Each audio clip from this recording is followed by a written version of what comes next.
Last time we learned all about the human factions, the Guardsmen, the Space Marines, the Grey Knights, the Battle Sisters, the Assassins, the Blanks, who else? I kind of forgot. Anyway, this time, the dirty Xenos are being explained by us by Bricky. Hey all, this is part 2 in a 2-part series on the Warhammer races. If you haven't seen Let's part go. 1 yet, we do the Imperial Yes, check out the last episode. of Man. You can check that out in the description, and I highly recommend you watch that to get context for this episode. If Makes you already sense. have, go ahead and keep Yes. on watching. So after an entire episode of nothing but humans, we can now talk about chaos, which involves humans Chaos. again, but a little What? bit less. We also got We're not done with humans. demons and shit. I just felt Demons. someone grab my ass. What is your favorite faction? Let me know in the comments. What?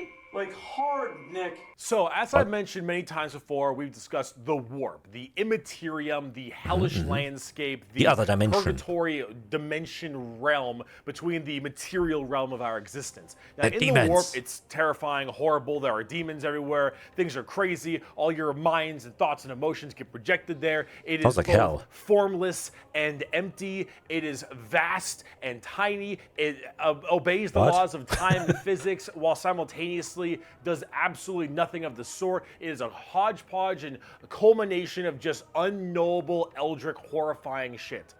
It sounds terrible, actually. Why would you go for the warp? And there are 4 Ew, what's wrong with that guy on the top right? Ew, it's like pipes going in him and stuff. gods that permeate in chaos and the warp. These are yeah, the the four 4 gods. major Four chaos chaos gods. And Yes. if we wish to learn about chaos, we need to learn about each and every single Oh, is that, that's the blood god. Blood for the blood god, right? one of these chaos gods. First up, we have Khorne, and he is the easiest. Khorne is your classic Satan. Is he corny? He is all about anger, murder, fighting, blood, guts, death. You ever heard the term Damn. blood for the blood god, There we go. skulls for the skull throne? That's Khorne. Blood for the whole blood idea god. is that he is all about the fury and strength of battle. He Okay, doesn't care okay. where blood comes from, Is he the god of war? so long as blood is flowing. He wants to fight and murder and carnage and slaughter and death, death, death, death, death. That is Khorne. Very I feel simple to like understand. I can Next identify up, you with have him. He's Tzeentch. straightforward. Tzeentch. What? And Tzeentch is the god of What? Khorne. Very simple to understand. Next up, you have Tzeentch, and Tzeentch Tzeentch. is the god of change. However, the god of change, it's Okay. permeates in so many different other ways. He's the most eldritch of all the Are they like all evil or more like natural laws, disasters kind of thing? demon gods. Because change doesn't necessarily sound bad. He has this weird way to always be plucking at the strings of the universe. He's always conniving and scheming. Never mind, he and sounds doing bad. his best to cause as much little bullshit as he can. Tzeentch is unknowable. Everything that makes Okay. sense, he will Oh, he kind of sounds like an eldritch god or something. and won't do. Every future and setting and every type of destiny or fate is all Okay. foretold and also changeable. It is set in stone while also completely random. He sounds very confusing. He knows what everything is going to happen and also that none of it's going to happen. You would What? ask Tzeentch a question. Oh, can he see like all possible futures kind of thing? And that question leads to 3 more questions. And those questions lead to the heat death of the universe, which Me at school. Teacher, can you answer me this question? Yes, there you go. Now I have more questions. It doesn't make sense. asks 4 answers to those questions. And then he thinks to himself, what are questions even really? And are you even asking Oh, the questions? no. Or are you simply He sounds like me for real, overthinking too much. Oh my god. giving paths to answers and other horse shit? I feel like it's a bad sign. It's like a red flag if I identify with the Chaos Gods a little bit too much. Tzeentch is just fuck with stuff. He is yes and he is no. He is the He's the understanding ultimate and troll. He is complexity. He is unknowable. And that's what the God of Change is about. Very bizarre. Okay. And he likes birds a lot. I don't know why. Next up, we got Papa. Doesn't feel like at all what his like army would be. Nurgle. Oh, I heard about him. He's like pestilence or something, right? Nurgle. Papa Nurgle, he loves you for who you are. Probably not. He will murder you just the same. But Papa Nurgle is about rot, pestilence, death, and decay. He is the end of everything. Him and Tzeentch do not like each other very much because where Tzeentch represents change and adjustment, Nurgle represents stagnation and death. He is all about miasma and pestilence and large bloated. How is like pestilence the opposite of change? And pus and organs. Yeah. And people just He sounds like the most disgusting. Sloth. He is the idea that everything will rot and decay and die. Nothing. Oh, okay. I think I get it. He's like the heat death of the universe kind of deal, like halting everything to a standstill. And I forgot the other guy's name already. Slaanesh. He's like more about change and like evolving and changing. Nothing is certain besides decay and death. All of us will end up the same way. How is he different to Khorne? Because Khorne is like death, death, death, fighting, blood for the blood and stuff like that. Broken down through just sheer, never-ending decomposition. So the joke that Nurgle always loves you is generally because of that. Because we all end up the same. We all rot, and we are born from the dirt, and we shall return to the dirt. All die and wither. That's Nurgle, and he's got a general theme of course, pestilence and different kinds of diseases and sickness and things of that nature. That's generally Nurgle. He's pretty easy to understand as well, and he chunk. Finally, we have the youngest of the Chaos Gods, and that is Slaanesh. Slaanesh? Why is there like so many bars? Also known as the Prince of Pleasure or the God of Unspeakable Excess. Slaanesh is generally referred to. I'm growing more and more interested in this Chaos God. With sex. But it's not only sex, it's just that's a good avenue if you want to make stuff.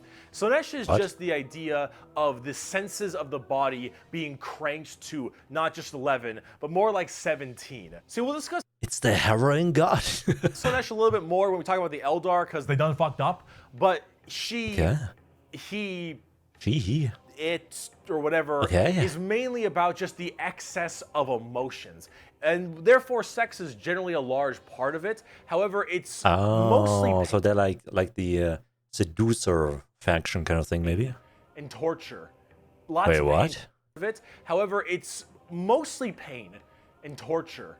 Lots of pain, torture, but sometimes sexually related or drug related. Lots of drugs. No thanks. Lots of drugs. So that gets off on everything. Extremes in happiness, extremes in sadness, extremes in pain and sadism and masochism. And of course that goes along with the sex part of it as well. It's generally referred to with sex because of the color scheme. So it's kind of like the god of excess, I guess. Like having everything too much in a way. Purple, lots of exposed genitalia. A lot of their models have like exposed nipples and stuff. And that is generally the theme you go for from a physical side, but it really embodies everything. Mainly pain and also the excessive amounts of emotion. So when it comes down to it, you'll find a lot of them have things like spikes or whips or any kind of BDSM style gear because it is unspeakable excess. The Prince of Pleasure. Everything in excess to the point where it is just sheer frightening. That is Slaanesh in a nutshell. A little bit bizarre and a little hard to describe sometimes. But as that's like combined with Khorne. That's kind of like what I thought the Chaos would be in a way. Although I guess Nurgle also applies. I guess the only one who's like kind of weird in a way is Tzeentch, the change guy. Although I guess he's also kind of like lying and conniving, right? Because he's like having weird plans and stuff like that. So I guess they all kind of have themes of like demons or something like that. We talk more about the Dark Eldar later in this video, you'll understand it far, far better and far more than you'd want to. Now you might be thinking, why would anyone ever want to join Chaos? They all look horrifying. Well, from the first part, we learned that they like also manipulate and seduce people, right? Even Horus. Screwed up and just frightening things, right? Yeah. Well, the thing is that, of course, one, your mind is put into the warp and the materium, so you can be easily swayed by chaos demons when they get into your head, especially if you're a psychic. Sometimes regiments of the less mentally strong people, whether they be civilians or, say, low-level guardsmen or conscripts, can be easily swayed by this and become chaos cultists and stuff. Wait, how did they do that with Horus then? Because he's like a high-level guy. He's like a Primus, right? And they serve their dark gods and whatever god they personally prefer. However, and this might seem strange, chaos in their own right isn't necessarily What? evil. See, the warp is They sound plenty evil, though. The god of death and blood, the god of freaking conniving and manipulating, and the god of pestilence and freaking bacteria, and then the other god that has like a lot of pain and stuff. every manifestation of emotion and being, every soul, everything of existence. This includes all the good things. All the different chaos gods have another side to their coin. Khorne might be death, murder, slaughter, slaughter, but he's also got this weird sense of survival of the fittest, trial by combat, and honor. Khorne will never lie to you. Khorne will never stab you in the back. Khorne isn't about conniving. Khorne just loves the game. He's a player. And I see. scheming. Khorne is about straight up mono e mono, you versus me, get in the ring, we're gonna murder each other hard right now. It may not be a good thing at the end of the day, but it is that other side of the coin. Him and Tzeentch generally don't get along because Tzeentch is that. So does mankind? No, they don't like pray to these chaos gods, right?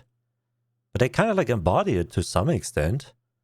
Like, you know, killing all the Xenos, that like is kind of in the vein of Khorne, right? Conniving schemer, but he's also about the idea of hope. Where there is change, there's change for your predicament. There is change for your problem. The hope of the galaxy, the ability. Oh, is that how they seduce you?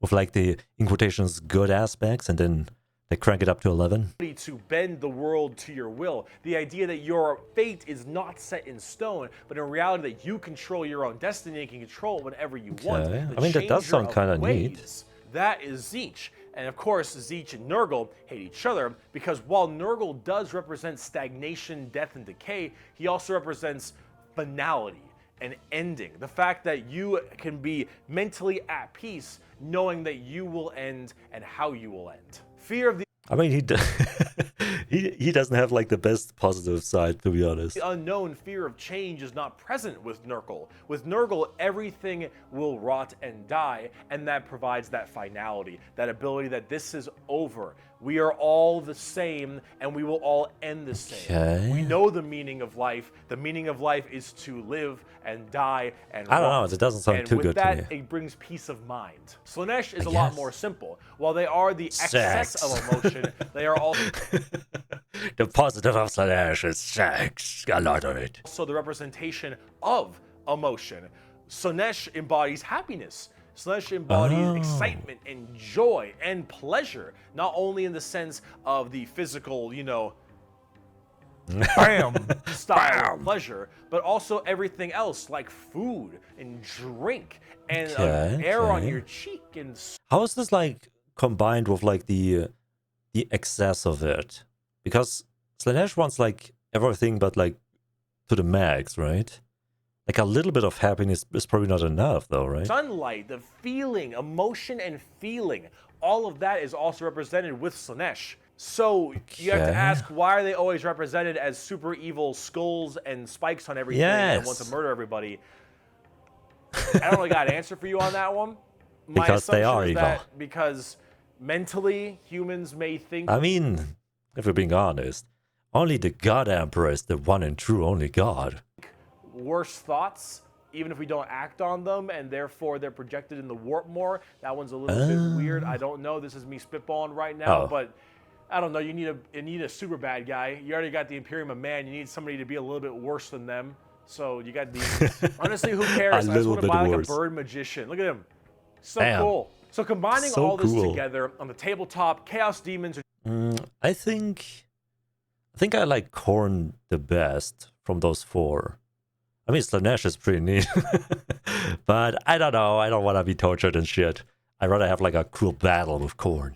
Generally very melee based. They run in, if I had to choose one of them. You have lots of summoning and conjuring, tons of spells. Generally a little bit frail, but they have special saves to make them a little bit stronger. You've got giant demons and smaller demons. You got hordes of little boys and tons of big guys. Demons are as they seem. demons. Nurgle yeah, they is look slow. cool though.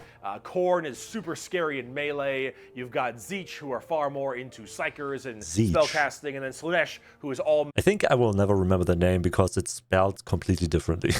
melee, really fast but squishy, but in lots of hordes of tons of melee and pain damage, of course. Pain damage. So overall, the demons are a huge part of 40k and a massive threat to almost every single faction, with the exception of a couple. However, the big part about demons is also transferred into the other 9 Primarchs we didn't talk about, which are the Chaos the bad guys, yeah. Chaos Astartes. So Horus and all of his boys, all of them in the Primarchs, they have all also become Chaos Boys, and they all have their own special Chaos Legions, specializing in so many different things, just like the Adeptus Astartes, the Angels of Death, the regular Space Marines. Can a Chaos Marine still be loyal to the Imperium of Man, but still have like the powers of the Chaos thing?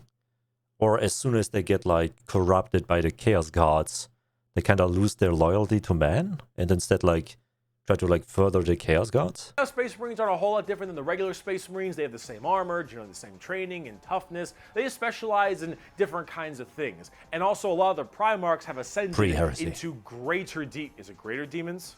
They're demon Primarchs at this point. Gigantic, horrifying man-demon hybrids that are pretty awesome, if I'm going to be honest. They look But are they as scary as the man-bear pig? really cool.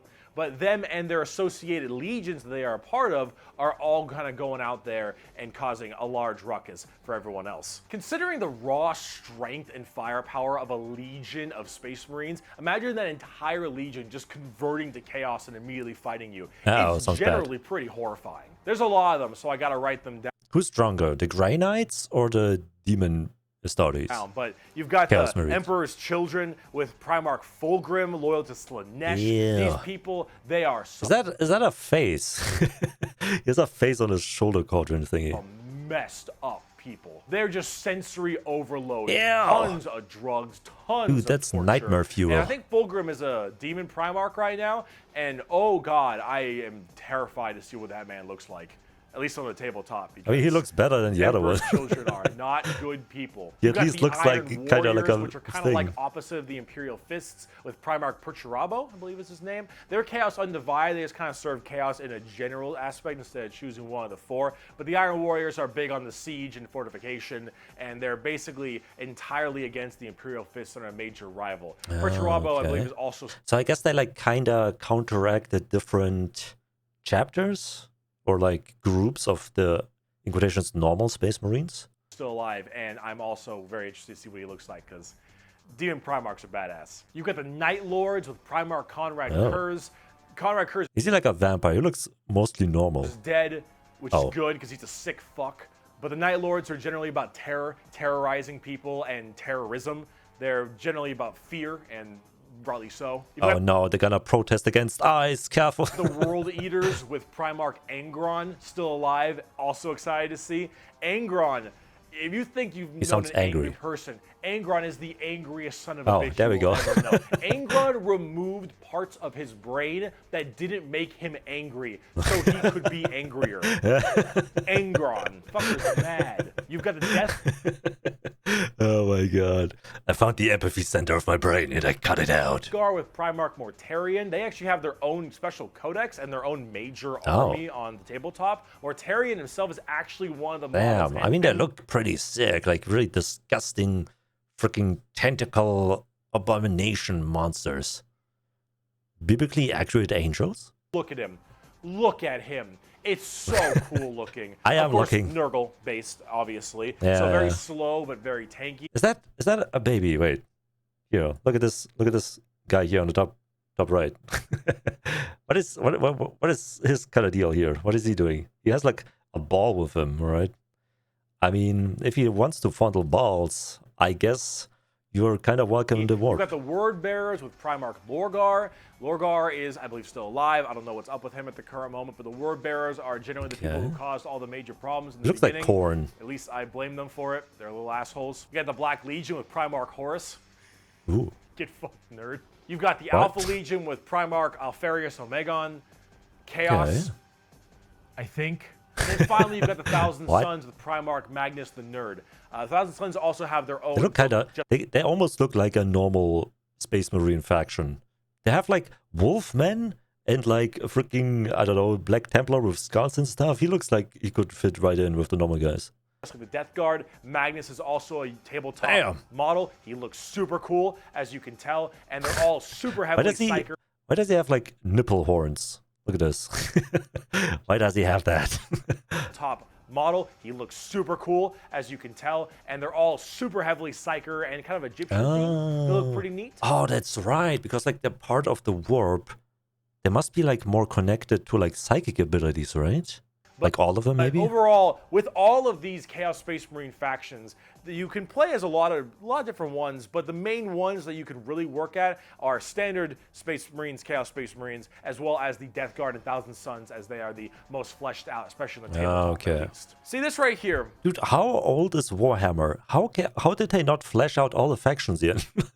What are they doing? This is a really good way to describe the Chaos Space Marines. What the thick-headed fools with their broken corpse of an emperor fail to understand is that not only can they never defeat us, but they cannot hide or flee or shield themselves from the triumph of chaos. They are finite and we are unbound, undivided. They must not err, or they shall fall to heresy. All who fall join our cause. Every imperial fool who dares to open his eyes is a willing recruit. They strive merely to hold back. I mean, I guess that kind of makes sense, right?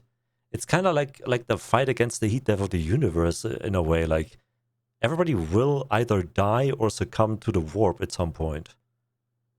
Damn, that is kind of crazy. Wait, but does that imply that the Chaos Space Marines are like immortal? Does it have like the Diablo rules? The Blizzard Diablo rules, where you kill a demon and they just go back to hell? Or in this case, if you kill like a Chaos Space Marine, it goes back to the warp? Our fury and might, and it consumes them. Thus, you can see chaos is inevitable. We lurk not only beyond their grasp and at their gates, we lurk within the darkness of their souls, on the tip of their tongues, in their tortured dreams. We are them, but freed from the shackles of ignorance. We are them, grown strong, evolved. We are them, but so much more. Wait, but let's assume the Emperor would come back, right? Like he's sitting on his throne for like the last thousands of years, and he finally, I don't know, something happens and he's like heals and he's back, right? Since he is like the strongest psyker in the universe, as far as I understood, does it mean he's kind of like on par with the Chaos Gods? Which means he might be able to like, in quotations, cure the Chaos Marines and bring them back? Although I guess it doesn't work.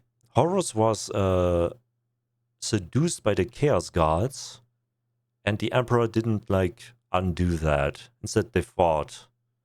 Okay, so I guess that doesn't work. RIP. As hardcore as that quote is, the saddest part is they're mostly right. Chaos is basically unkillable. You could probably get rid of Space Marines, a decent amount, the Chaos Space Marines that is, but every soul that dies goes to the warp. Every Chaos soul will end up back in the warp. And depending on how hard you killed them, they will come back at some point. Every demon you banish will return at some point. Chaos... Wait, does this also imply when a blank kills somebody? When a blank kills a demon, because they're like cut off their connection to the warp, right? Isn't that like killing them in holy water kind of thing? Where they can't return maybe because their connection is gone? Is unstoppable. The warp is unending. And while maybe there is at some point some way to stop them somehow, the resources to do so, the requirements to do so are so far beyond the reaches of man and the other races at the current moment that really it's just an unstoppable force that just keeps on coming and it's just barely being slowed. Chaos is by far the biggest threat. They are without number. Wait, is chaos like a new thing, or has it like always been there? How did like the people of the past that didn't have crazy power armor or like, I don't know, huge cannons or exterminators, how did they fight the chaos? Because chaos must have been like just as strong back then than it would be now. Although I guess now they also have the technology of the people they seduce. So I guess chaos does kind of get stronger as well, especially with technology. Legions are everywhere, and yeah, they're pretty scary. So, I promise, we're done with humans now. Let's talk about some Xenos. Yes, them Zeros. The Eldar. So let's talk about the Eldar, or also known as the Eldari, which are a super hyper-specialized and very technologically advanced race Eldari. of, well, elf people. They were as well The space elves, we found them. responsible for the creation of Slaanesh, the What? newest demon god. How'd they do that? Perfect. Debauchery on a world-ending scale. See, back in the day, it was just Khorne, Tzeentch, and Nurgle. And the Eldar are very, very ancient. Wait, so you can just birth a new chaos god? But if the warp has bad and good things, couldn't you make like something that is like the Emperor or something, like an all-good being in the warp? Millions of years. These Eldar, however, have a bit of a sensory problem. I mean, I'm not saying the Emperor is perfectly good or anything, but you know, as much as the humans love him, it sounds like he's supposedly perfect, at least from the point of view of like a normal human praying to him. You know, every kind of pain or feeling that you have is a little bit Okay. amplified compared to the normal. However, with Eldar, as their race advanced so excessively and they became so self-reliant and everything became so easy, there was no requirement for food production anymore, there was no shortages, everything was basically done. Everyone was so comfortable. Bro, are you telling me they got so bored that they became super unhinged and birthed Slaanesh? And that comfort What? breeded this weird sedation. And that sedation breeded the requirement for more and more debauchery. Oh. Debauchery! You know, normal people go bungee jumping when that's the case. Oh god. When everything Debauchery. you have can be so Ew! easy. What is that thing? Yikes. A bunch of spikes and freaking sewn together and stuff. Easily acquired, you will end up down this road of pure debauchery. All of the senses the Eldar had that were so powerful, things like feeling, happiness, sadness, and just evil and good, all need to be Okay. satisfied and satiated. And the desire to satiate these senses grew more and more, They literally got too bored, bro. with worse and worse debauchery. It started off with things like sex and drugs becoming so Ew. much more rampant because of these are the first things you generally turn to when requirements for living are so easily accessible. It would get to the point that made Wait, is that why we have like Tinder and stuff now? Okay. Sander Wait, are we about to birth Slaanesh? Cohen in BioShock look sane. All right, this is the kind of debauchery it led to. It was constantly satisfying and satiating these sexual and sadistic or masochistic fantasies that Ew. only elevated and elevated. And this was species-wide. People started Ew. going down dark. Wait, couldn't there be like a case that Slaanesh was like already kind of birthing and affecting the Eldari? And because they like fell into it, they basically sped up the birth of Slaanesh? Maybe I'm giving them too much credit.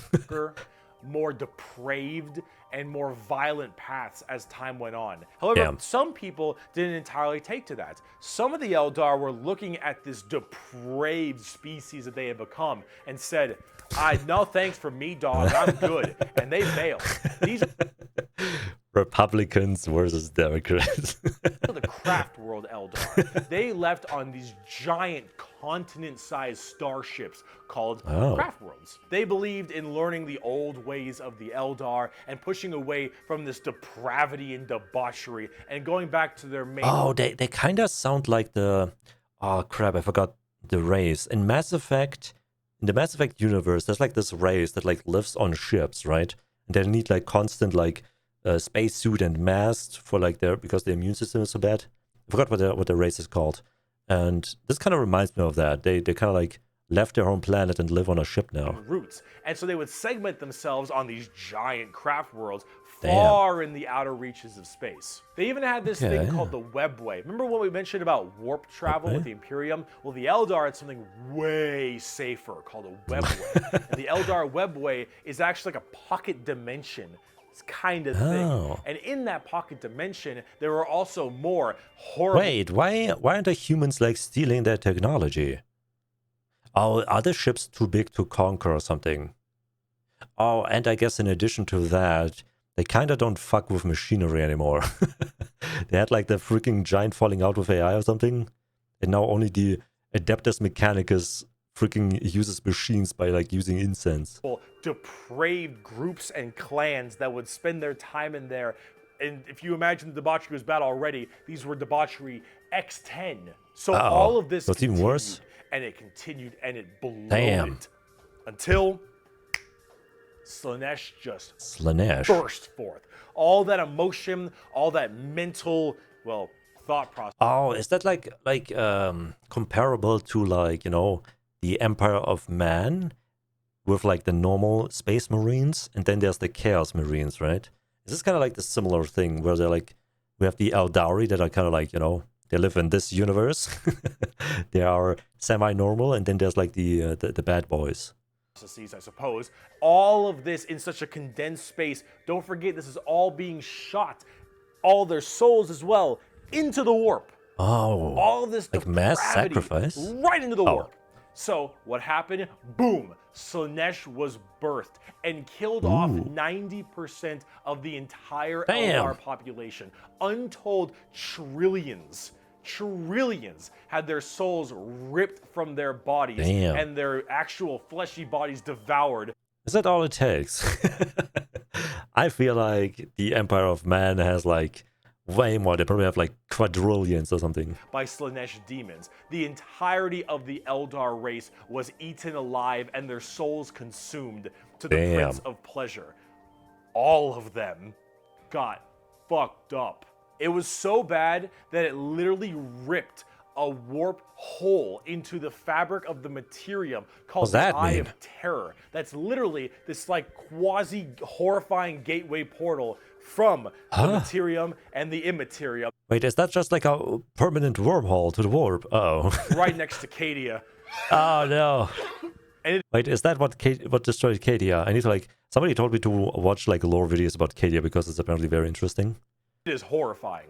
So this Slaanesh, also known as She Damn. Who Thirsts by the Eldar, slaughtered. So this Slaanesh, also known as She Horny on main. Oh my god. Who Thirsts by the Eldar, slaughtered the entire population except for a couple. Those in the craft worlds were actually not affected by this, as they were so I mean, that kind of like leads into my theory, right? That like Slaanesh was about to be born anyway, mostly because of like the debauchery, and then they went like 10x. And the ones that didn't join in the debauchery, they kind of like survived because they weren't affected. far in the reaches of the galaxy. Maybe. That crazy Maybe it's like a two-way street. They were birthing her, but she also was kind of like manipulating them into becoming more and more excessive. Maybe? I don't know. crack I'm that spitballing. birth of Slaanesh only affected the ones in the center. So these craft world Eldar were able to Oh, escape, okay. but Slaanesh got their sights on them. Uh-oh. Every time an Eldar will die, their soul doesn't just pass into the warp naturally. It goes straight to Slaanesh, craft world or not. Wait, so souls go to the warp? What? How's that work? So you don't even need to be manipulated or seduced. You automatically go there? I guess that like explains like the good aspects of the warp, I suppose. What about those people in Maybe. the webway? Well, imagine that giant birth happening, but they were only able to just barely get a grasp onto you. Slaanesh was just barely able to hold on. These people are the Dark Eldar, or also known as the Drukhari. The Eldar population right now is so massively small. It is minuscule compared to any of the other most of the other populations in the universe. The Eldar are consistently having issues trying to get them. You know what this reminds me of? This reminds me of like the bone armor from the Skyrim games, the Morrowind. Population up, because as their souls are constantly being hungered by from Slaanesh, they realize their entire species is doomed. And they understand it very well. Since the time of the fall, our race has been haunted by what we, in our reckless pursuit of hedonistic indulgence, gave birth to. Though our dreams once overturned worlds and quenched suns, we are now but fitful shadows clinging to the edge of existence. All the stars in the sky cannot blot out the hateful glare of the red moon's eye. The birthing place of the great enemy Could you kill a chaos god? Because if the Eldari and Dark Eldari kill Slaanesh, then like the grip of Slaanesh is gone, right? Maybe? With all the malice of a demon that Although, then again, how do you kill a god, right? Dreaming, casting its shadow over all we have ever done and all we ever shall. Every twisted strand of fate and casting of the runes leads me to this time, to this place, and it is clear that the final battle awaits me at the ancient Khorne worlds. A conflict the likes of which has not been seen since the Mon-Kai warred amongst themselves and their corpse of a seer fell to his traitorous son. Is coming, and all my steps lead towards it, no matter that I walk other paths. I see the stars stained red with the blood of the Mon-Kai, and though their wars do not concern me... Is Mon-Kai the Imperium of Man? Why are they calling it monkey almost? Look at those monkeys. I would gladly let them destroy one another. I know that to avoid this fight is to condemn my race to inevitable doom, and though all I see is darkness, I know that I will not flinch from my destiny. Damn, very depressing. And now let's talk about cute plastic models. Bro, I'm straight up not having a good time. The first playable race we have for the Eldar are the Craft World Eldar and living in those Craft World starships I mentioned earlier. And each of them have their own kind of Craft World, almost like a Space Marine Legion. Each Craft World is in itself its own special kind of group. Oh, that's kind of cool. The Eldar themselves are very fast and rely a lot on trickery. They are squishy, a bit weak, but they're very in tune as psychers. Tons of psychers across the entire Eldar population, and their weaponry and abilities are fast and extreme. It's actually surprising to me that they would be like welcoming psychers almost. Aren't they scared that the connection to the warp would like strengthen Slaanesh's grasp on them or something? Extremely hard hitting, but of course rather fragile. Understanding an Eldar's brain is an exercise in futility. They are all over the place in confusion and trickery on a whole galactic scale. They fight weird, they think weirder, and Eldar in their own right really rely on this to keep their species alive. They need to think about deception and the strangeness of what they do if they So kind of like guerrilla fighters, because they're like low in numbers, right? truly want to not be immediately murdered and slaughtered wholesale thanks to their entirely small population. However, I must say that it seems like their population is getting slightly better. These craft worlds hold millions upon millions of people. And as they continually, reproduce and have their craft worlds expand, losing a few people in battle, while hurts a lot, they aren't really losing what's extremely precious to them. It's not like every single death means the death of their species. It seems like they're kind of on the upturn a little bit.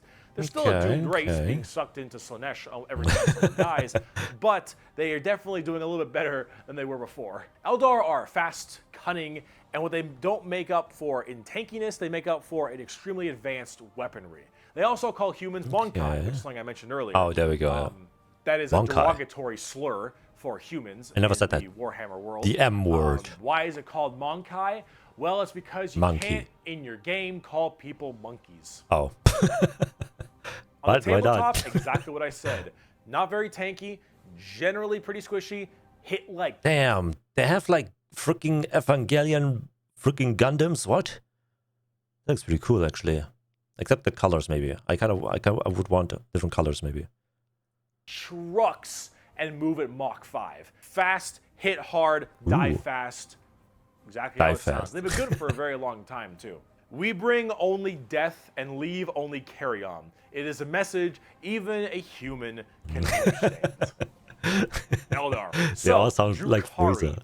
Let's talk about the Dark Eldar. Damn. Today's episode of how I mean, I do be looking kind of sexy, not gonna lie. That's fucked up. So those people I mentioned in the webway, in the super deranged cults and the depraved people of the Eldar, Never mind. in the webway, they didn't quite get a hold onto them. Slaanesh like has them, but it has them on like by the pinky finger.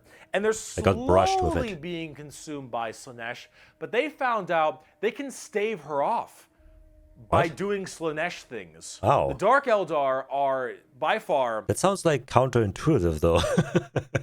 She wants your soul, therefore you do more of her bidding. I don't know if that like works out, to be honest.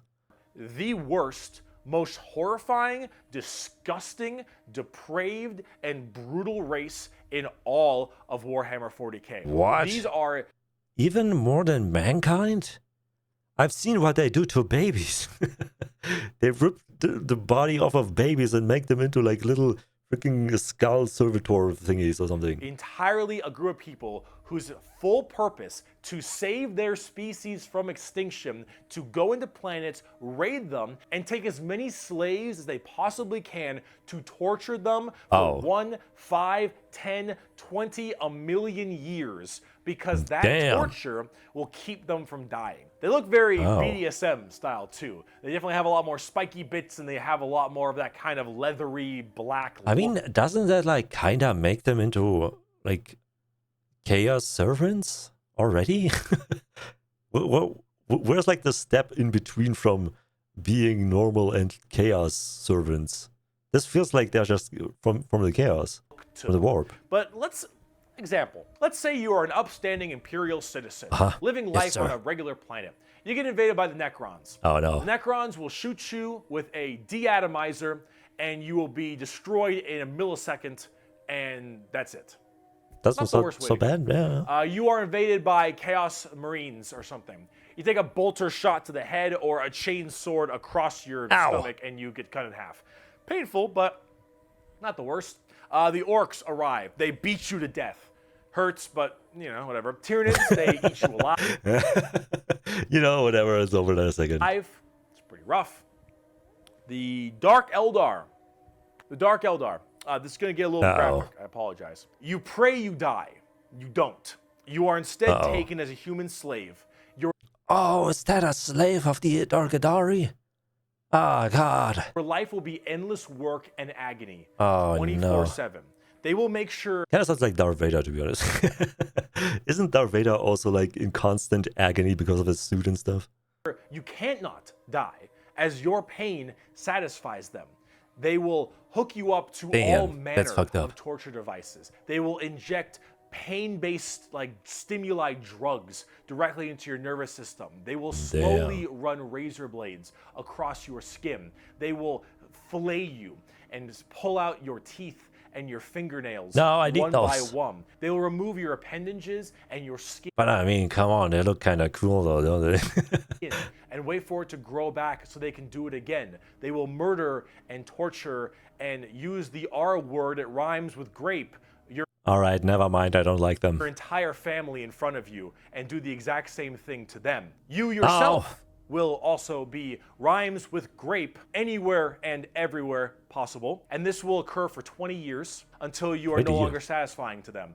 And then Oh, no. you will be contorted, crushed, and twisted into some form of trophy, a fleshy trophy, or a ring, or a couch, or a TV stand, Ew. or perhaps a wonderful You know what? I feel like I'm starting to understand why they are the worst faction. They are kind of fucked up. hat, while you are, of course, still alive and breathing. And What? you will become a moaning, fleshy trophy Couch. for eternity. That's not good. That is what happens when you are taken by the Dark Why is it giving me like flashbacks to I have no mouth but I must scream? Eldar. They are the most depraved, most horrifying race in all of True, 40K. I for the most agree. part, and they do it so they all don't die. They are literally forced to do this. I mean, also they're kind of having fun with it, if you ask me. Because if they don't, Slaanesh's grip will get harder, and they will have their souls pulled away.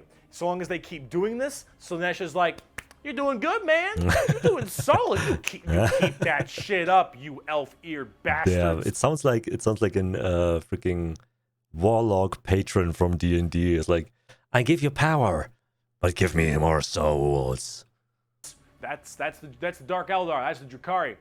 Damn, They are that's crazy. horrible. On the tabletop, they're actually kind of like Eldar, but more extreme. They are even squishier than the Eldar. Why do they have freaking... Why do they have like those ships from Star Wars Episode 5 or wherever it is when they're like in the desert? But they hit generally even harder. That's wild. Fast attacks, skirmishers, There you go. It looks exactly really the quick, same. speedy, like get around them, do a lot of damage, get away kind of stuff. That's most of the Dark Eldar. Okay. Look up the definition of Grim Dark in a dictionary. You'll find a picture of the Dark Eldar. And Sev from Republic Commando. No, he's Quote cool though. From Mr. Vecht. "We are the lords of despair, masters of terror. Dread and agony are our meat and wine, and they are plentiful indeed." See, they kind of like it though. Dark Eldar. They Talk about want the to be like Harlequins. this. Clowns. What's the matter, Andy? Clown. Don't you want to have some fun? The Harlequins are a bizarre race of Eldar. They're demonic clown performers. They're like a weird mix of Sander Cohen from BioShock and Jin from League of Legends, but in a more clown theme. They're artists of death and perfecters of their craft. So like Harley Quinn and the Joker. They do not belong to Craft Worlds or any of the weird Drukhari people. They guard something called the Black Library, which is this giant tome of never-ending knowledge deep in the heart of the Eldar Webway, and also guarded by their god named Kegorok, I believe is how you pronounce his name. He is the laughing god, but it's the Eldar's laughing god? Wait, are gods like real? I mean, the Chaos gods seem to be real, but like, is that god real? What is the difference? And these are the Harlequins, the Harlequin clowns. These are Eldar clowns, okay? So imagine the things that an Eldar, these depraved individuals, would find funny. And this is the god of that. It's a horror clown. These are gods of horror for us normal people. For them, they're like, oh, it's so funny. They're all dying horribly. Honk, honk. They're very bizarre and difficult to describe. Do you want to smell my flower? Pss, pss, pss. And then it's like acid in your eyes. They've escaped the ruinous powers of Slaanesh somehow, but their main thing is guarding that Black Library. And the Harlequins they're demon clown performers. They're barely any models on the tabletop. They're good in melee. They're demon clowns. I'm not sure. I'm not sure what that means though. I got a quote. "It is too easy for an Eldar to embrace the obscene virtues of chaos, for Slaanesh is nothing more than a manifestation of the Eldar mind in its most wild and unconstrained form. Human morality is meaningless to the Eldar, and to the dark side of the Eldar mind, all life is to be expended at a whim. Cruelty and isn't that going contrary to like, their mission to have them be in agony for as long as possible? Generosity are but the impulse of a moment.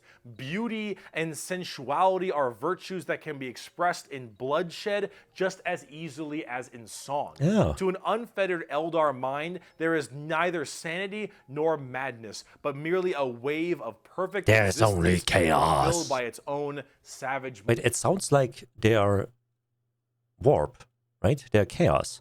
momentum. They're very strange. Harlequins, Drukhari, Eldar, they are an anomaly that make humans seem completely easy to understand in comparison.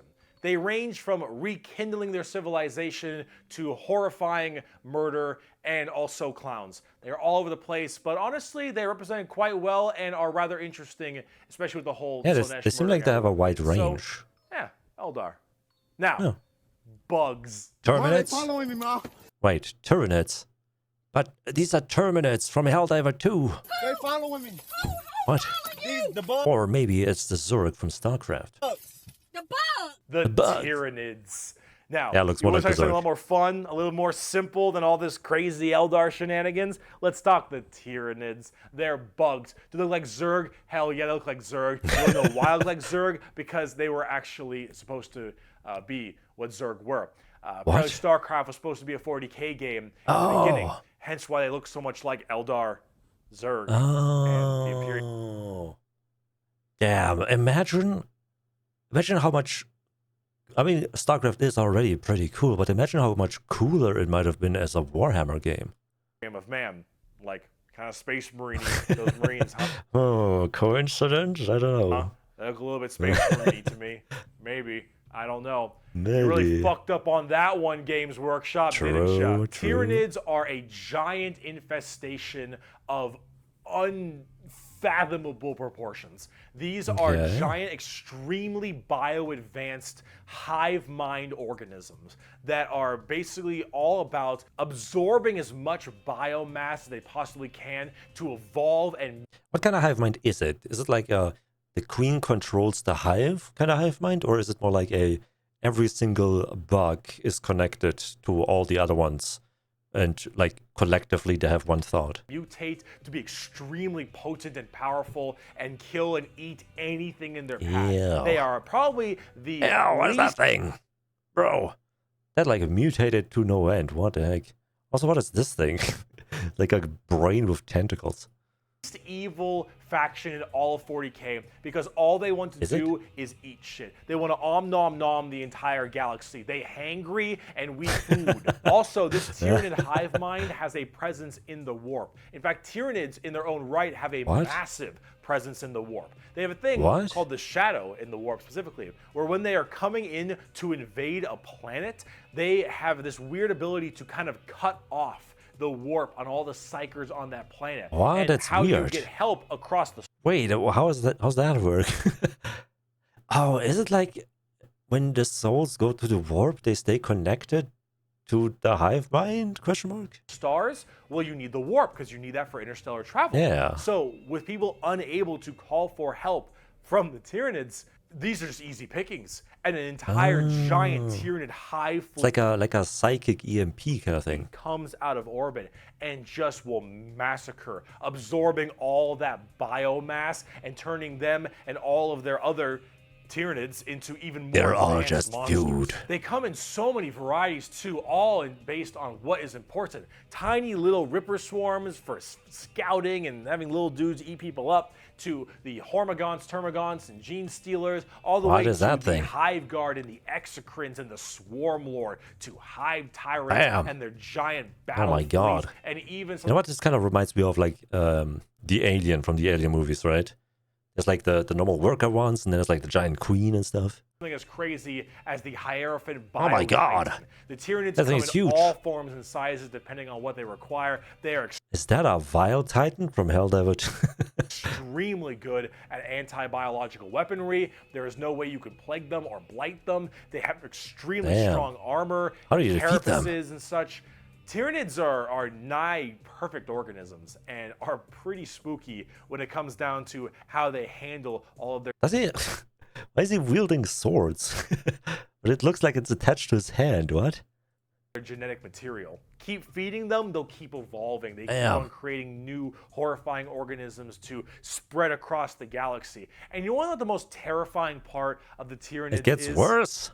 We might be surrounded. There have been like around 6 or 7 Tyranid hive fleets. Behemoth, Kronos, all these different kinds of hive fleets. And they've all arrived in the galaxy from different points. Different sections of the Milky Way galaxy have had different Tyranids come through. It sounds like the Reapers from Mass Effect, where they're like, you know, they left the universe, or the galaxy rather, and then they kind of like come back to feed. That is horrifying. Because as far as we know... Shouldn't we all, like, you know, band together against the Tyranids? We could just be surrounded on all sides by Tyranids. But, like, where are they coming from, though? Aren't, like, other galaxies, like, super far away and stuff? The only reason you may not hear a whole lot about Tyranids is because it's a little bit hard to have a bunch of story off of one hive mind genocidal monsters. all these giant bugs swarming in, killing Oh and my eating everybody and God. evolving. Oh, I mean, That's the Tyranids? Bro, we're doomed. It's over. It's fucking Jover. as cool as there are some cool characters, the Swarm What? Lord, Old One Eye, you can't really have a whole bunch of major character-based stories around them. As awesome as they are, they're simple. They want to eat you.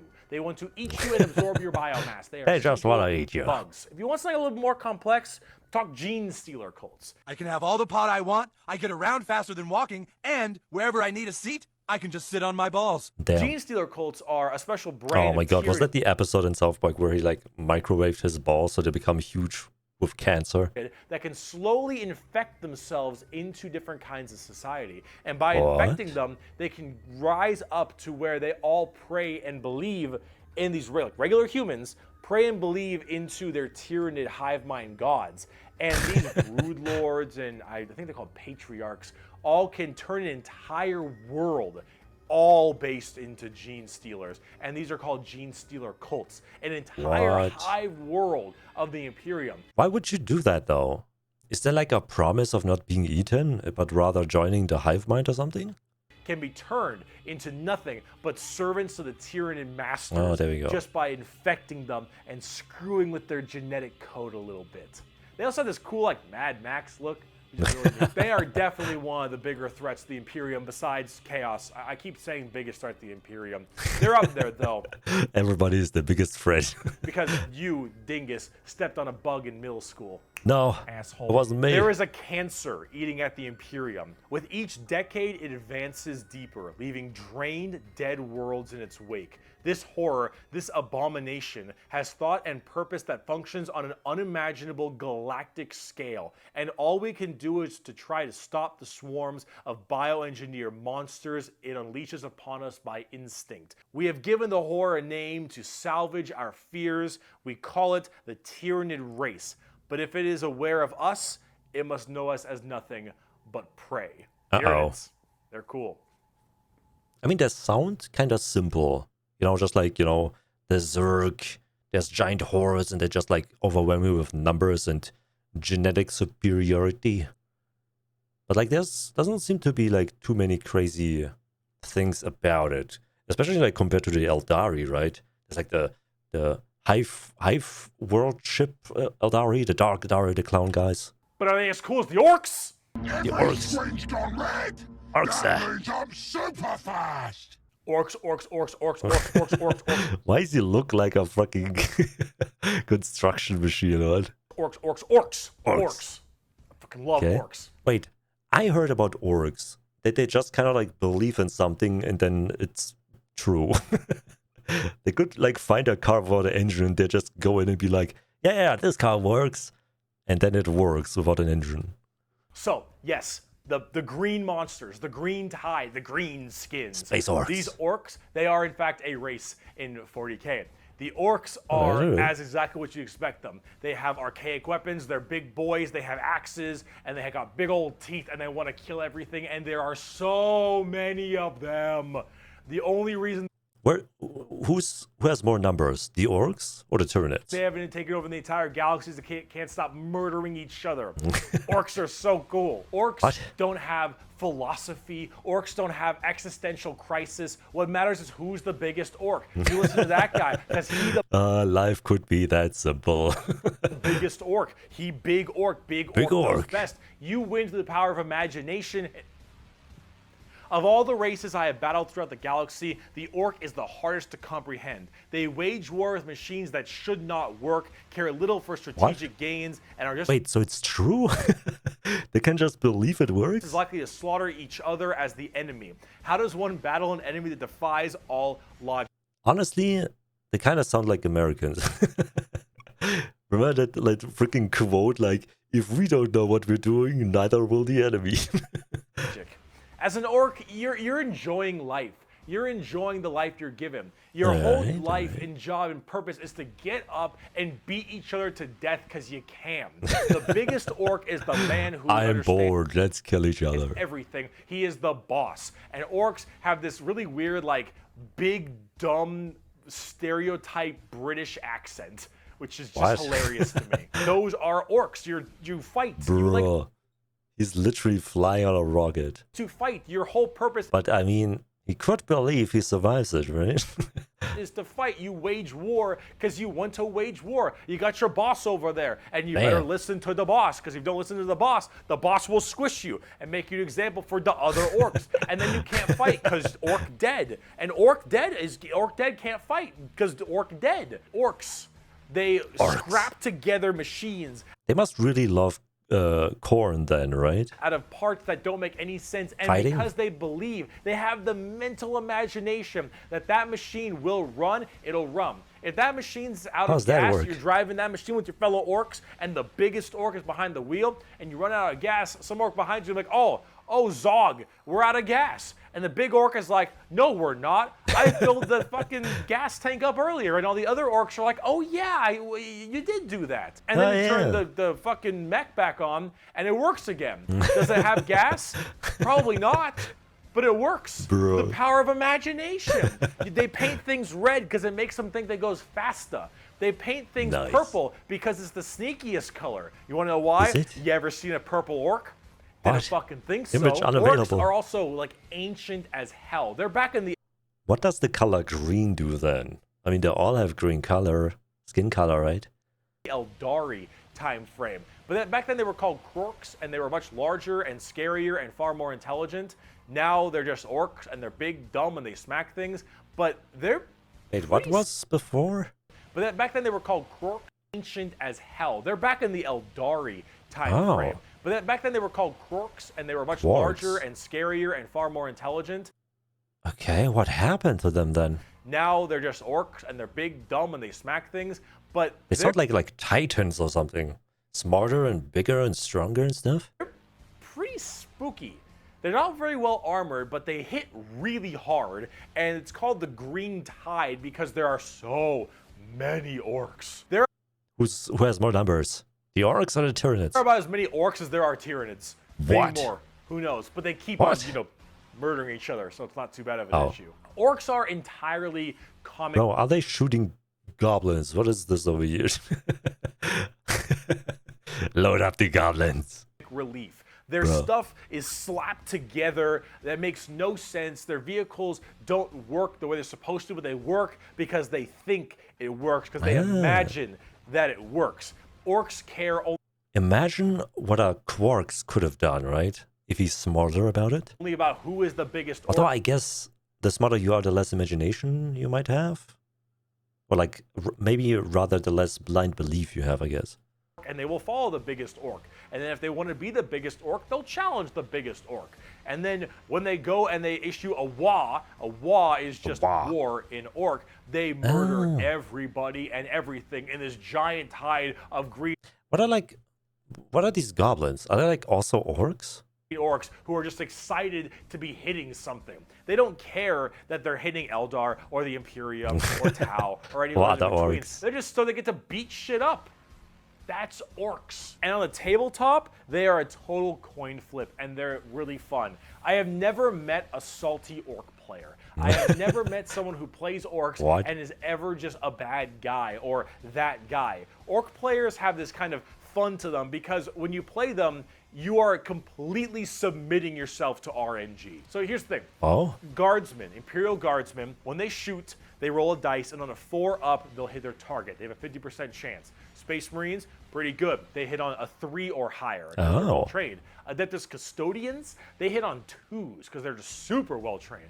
Orcs, they hit on a 5 or higher. But if they roll a 6, they get to make another shot with anything, from the dinkiest pistol to the biggest rocket launcher. Damn, they have crits. Half of their stuff will blow up on a whim. One of their medics, if you roll a 1 to heal someone, you fuck up your surgery and you just kill an orc. They're so wacky and silly. But the thing is if you roll well... okay, I see. They have like a lot more RNG to them, I guess. You roll high, and you keep rolling high, you are going to crush people. And if you don't, you lose. Bad luck. I mean, that's what you get when you play orcs. That's what happens when you play orc. It's a coin flip, which is why you can't be a salty bitch when you play orcs, because things won't go your way. It's just the roll of the dice. You're playing a dice game. But if you're going to have fun and you want to be stupid and you want to be silly, you're gonna play some damn Damn. orcs. But on the opposite side of the fun part of this, let's talk about the That's fun. Necrons. The Necrons are spooky, scary skeletons and very grimdark again. They have a much more fleshed undead? out lore than before. Back in the day, they were just undead Egyptian space terminators, and they still look that way, but now they actually have a story. So way back in the day, you had the Necron tier. Kind of see a theme here: Eldari, Eldar, Khorne, Necron, tier. Yeah. So the Necron Very creative. tier were this race of generally kind Humanoid. of shitty Oh. people. Not because they were personally shitty, but because their lives were awful. They were ill-fated to a horrible existence of like radiation and a terrible planet they lived on, and everything just really sucked. Okay. Being a Necron tier was just really depressing. They really were looking for immortality. They were extremely reliant on the hope that they Why would that be your main goal if your planet and your life is so shitty that you want to live in it forever? would eventually find the key Shouldn't you like focus on fixing something first? to living forever and just stave off this horrible nature that they were thrust upon them, and therefore okay, they I could become guess. the most dominant race in the galaxy. And they found this group. They're called the Old Ones. Imagine them kind of like the Forerunners in Halo or the Xel'Naga in StarCraft, right? Oh, These okay. Old Ones were these strong, pretty much omnipotent ones. beings. And they, of course, knew the key to immortality. So the Necrons went to them and said, please, show us your ways. And the Old Ones said, piss off. Not really. They were a lot more humble about it, but they did not want to share their secret of immortality with the Necrons. The Necrons... Wait, are these like still around then, the ancient ones? I of forgot the course, name took already. this very well and waged war with them, kind of under this united banner. The Necron different dynasties didn't really like each other, but under this one man, the Silent King, he thought the best way to unite his race was to do this giant war with the Old Ones out of spite for them keeping the secret of immortality to them. Honestly, sounds a lot like humans. They didn't want to give us the shit. Let's fucking fuck them up. This was known as the War in Heaven, and this is actually like a multi-stage war. Because during this war in heaven, they discovered the Star Gods, a whole new race of Star people known Gods? as the Catan, or the Catan. Catan. These Star Gods were also very much like Old Ones, almost omnipotent beings, and they too had the key to immortality. Are they like still around? Where are they then now? And so the Necrons went to them and said, hey, can you help us fight off the Old Ones? Can you help us kill these Old Ones, you, the Catan? And the Catan said yes. And in fact, we can help provide you with the immortality you so desperately I have a feeling that's gonna backfire. They're a little bit too helpful. seek. So the Silent King of the Necrons decided to make a pact with the Catan to allow them to accept this generous gift of immortality upon them. Okay. But this, of course, had been a horrendous trap. You forgot to ask what the, what the downside's gonna be. And the Necrons were dragged in chains to this biotransference where their flesh was stripped from them, replaced with nothing but a metal hollow shell as their souls were ripped from their body and fed to the Catan. And the Catan fattened up. They got chonk on the souls of the Necrons. As this was their plan all along, they consumed the flesh and souls of the Necron tier and turned them all into unwilling robotic slaves. That sounds bad. Maybe I shouldn't install that Neuralink after all. Just to serve their will. And then, with their new-founded Necron army, they pointed their guns at the Old Ones, and the Catan continued their domination of the stars and their genocide, complete and full genocide of these Old Ones. I mean, to be fair, they gave them what they wanted. They helped them kill the Old Ones and gave them immortality. The Old Ones did their best to stave it off. They even created other races, the Eldari and the Orcs, to try to fight off the horrifying Necron army. I mean, I guess that explains where the Old Ones are now. They're all dead. army and the Khorne above them, but there was absolutely no possible chance for them. And the old ones were absolutely extinguished. Wait, so the Necrons are older than elves and orcs?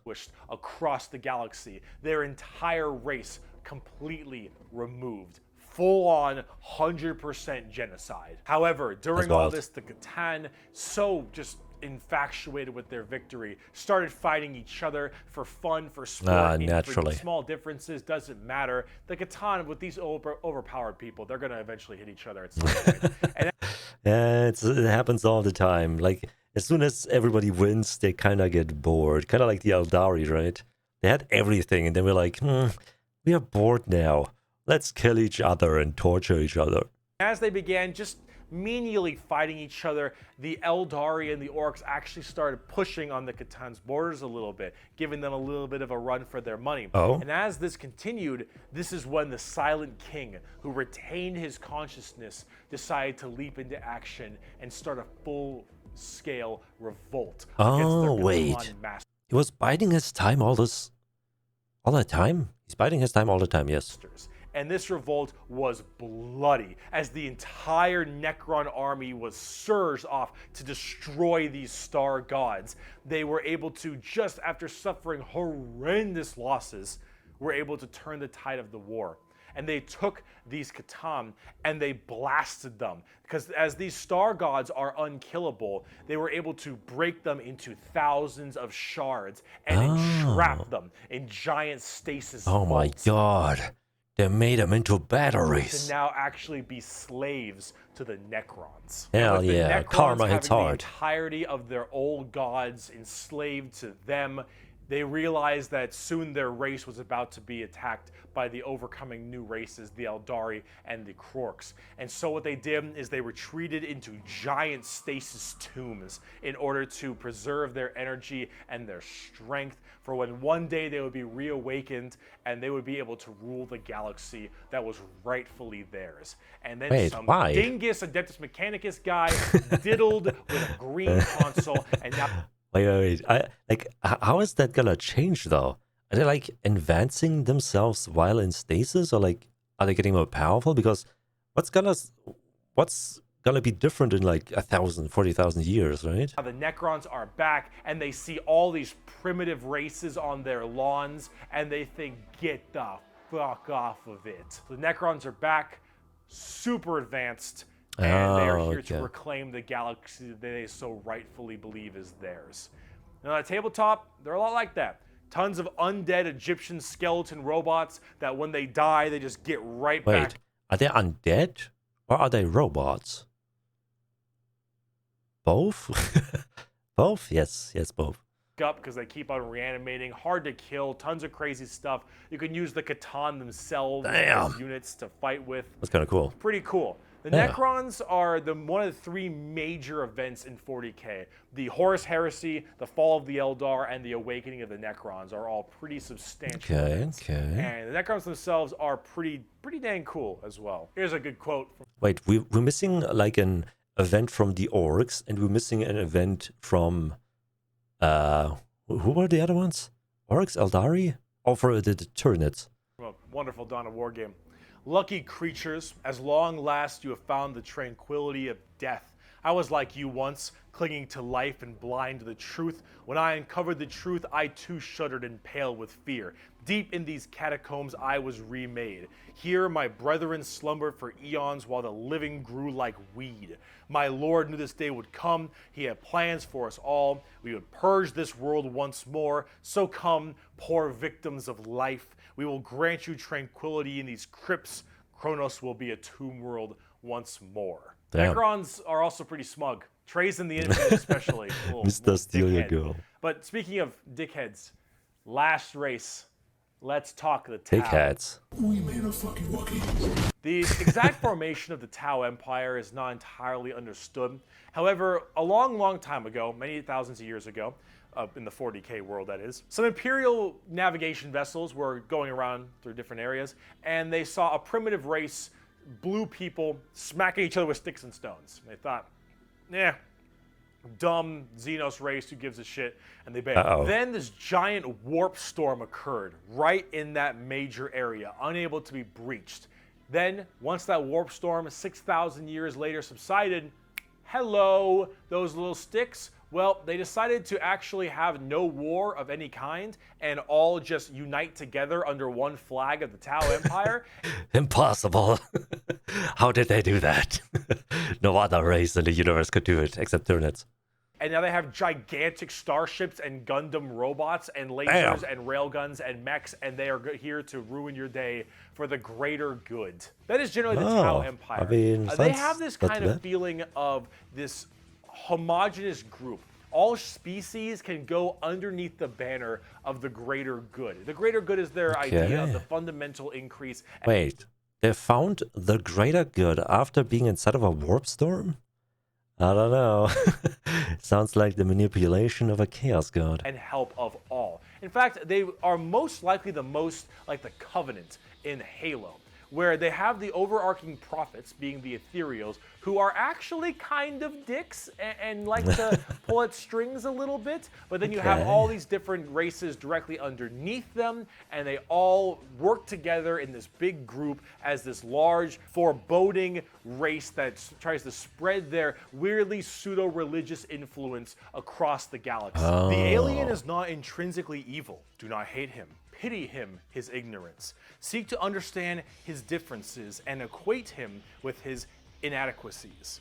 Only then will he accept his place in the greater good. That is generally the Tau. And if you're kind of wondering... I mean, yeah. If all the races kind of banded together, they could maybe fight off the Tyranids, especially if they actually are like surrounding the galaxy, and there's a lot of them potentially. Like what their mainly big shtick is, well, they're all about big robots and mechs. They have laser rifles and Heck railguns. yeah. They got giant mechs with tons of missile pods and heavy rail rifles. I love and big rail cannons. guns and burst cannons and ion accelerators and void shields and all this stuff. And that is generally what the Tau's all about. But you're probably thinking, Bricky, this doesn't sound that evil. It doesn't sound very... Oh, that's true. Well, didn't he like start the last episode, the last part with like every every faction is evil in their own way? Grim Dark Warhammer. Yeah. And you'd be right. The Tau Empire really don't have that much of a horrifying grim dark style like everybody else. They're much more younger, new age thing. In fact, they're probably a lot less evil and a lot even better than they are. They're still young. They will learn.